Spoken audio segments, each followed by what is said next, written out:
double hit of Should it it be well. 100 million just on Baleba? Is it like that's the going rate for these guys that are doing well, that are young and playing in the Premier League? Or because you see how good he actually is, like him and Wharton, it's like these guys are a bit special, man. They're going to be world class. Like they're Well, it's like, again, should be 100, or is the it just valuation thing. The valuation thing, yeah. Like as I've said before, with any deal, if it's a success, it doesn't matter. Moises Caicedo, for a year when he wasn't great at Chelsea, his first season, it was. I cannot believe that Brighton have pulled that off. Chelsea are ridiculous. Chelsea are stupid. And look, these are things that I've said sitting there going, they're fucking mad. Chelsea crazy. And I can't believe it. You know, they should deserve to get punished, whatever. Now, do you really talk that much about the Caicedo thing of going like, yes, Chelsea still probably overspent on Caicedo, but they made their money back when they won the Club World Cup, and they made their money back when they, now they're in the Champions League. They made their money back. They won the Europa Conference League. At the moment, they're in a really successful period. They've got managers, and Enzo Maresca being nominated for Manager of the Year by FIFA and what have you. They're expected to do well in the Premier League this season and qualify for the Champions League again and make a new step to challenging for the title, maybe. So when they're talking about that midfield now and that price for Caicedo, they don't give a shit, And like Sho says, he's the heartbeat of that team. He's the engine. He does it all. So if we sign Carlos Baleba for £100 million or in and around that number, but he can have the same impact that Caicedo has had on Chelsea, then it's worth it. It's basically saying to Ineos, what is worth Champions League and trophies, and then potentially becoming a title challenger worth to you. If it's over £100 million, and then it's 100 million, that justifies it. But that the problem is we're still so scarred, rightfully so, from the business that we've done over the last decade plus. That's what's been interesting about this Baleba one, Owen. I haven't seen one person. Listen, there's millions of Man United fans around the world, maybe billions. I haven't seen one person say 100 million. We can't spend 100 million on him. Everyone's saying there's not anybody questioning whether 100 million is too much to pay for him, or there's not anyone saying. Not one person's gone, hold on, wait a minute. That's really risky. We don't do that anymore. 100 million. Everyone's like, no, get him. Just kind of par for the course, isn't it? Yeah. 100. Do you know what I mean? It's like if you believe he's that good, everyone believes he's that good. Get it. Like MTL says, he says Baleba is worth it. Period.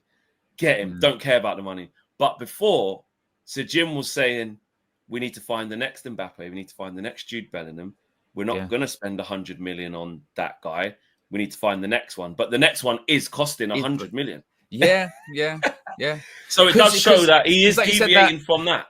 You don't that care, step just above get the player. Yeah. Because like you said, when they're saying about, the next Mbappe, the next Bellingham, but those players, they're not even attainable anymore, are they? So no, so you can't even really put a value on them because they're not on the market, if that makes sense. So again, you can't be like, oh, we're going to go and get Mbappe, we're going to get Bellingham, because you can't go and get them. So and that's not just for Man United, that's for pretty much every club, isn't it? Like every club can't go get them. So like I said, then so naturally, this is where the market's gone. The next player down, so like the Balebas who are the next, they've become the same price as those players should be, really. They've become the £100 million players because that's where it is, But because everyone can see how good Baleba is, everyone's like, we really need that. Don't care what it costs. Don't care that's 100 million. That's going to come with loads of pressure first season. He's only young. We've got a young team. We only want to win the league in 2028. I say we only want to do it, but that's the aim. That's 3 years from now. So is everyone remembering that when you get him, it's not the polished. We want him to be the finished article, 100 million's worth in 3 years, not now. Do people have the stomach for that? Do you know what I mean? Same with Sesko. Yeah. And if he came to United and he was a success, 2 or 3 years time, with the way the market's going, he'd be like a £250 million player or something ridiculous. Because that's how it's going, isn't it? There's the thing this morning. There's this thing about Alexander Isak. He does go in this window, probably before 120 million or something ridiculous, won't it? But he's a goal scorer though. But if he went to Liverpool and he does score and continues scoring and continues improving, in a season or two, he will be like a £200 million player. Like, that's just where it's going to go, isn't it? That's where the market is going, isn't it? So is he? So I suppose it's once again we go £100 million, that's crazy. We also said that I remember when Chelsea signed Andrei Shevchenko at the time for £7 million or something. It was like 37 million. And today you've got teams in like, the Championship paying that. At the time, that was crazy. And it's mad because I remember the same when I was growing up, and my dad used to say, well, I'll tell you what, Trevor Francis, when he was first £1 million player at the time, we were going crazy. Trevor Francis, £1 million for a player. That's mad. It's just the way it moves. I bet to like the younger generation now, if you're a football fan, but you've only really been watching football a couple of years, maybe you're like, I don't know, 8 or 10 or something. When they say, oh yeah, he's worth £100 million, they probably don't really blink at it that much. They probably go, yeah, that's how it is, isn't it?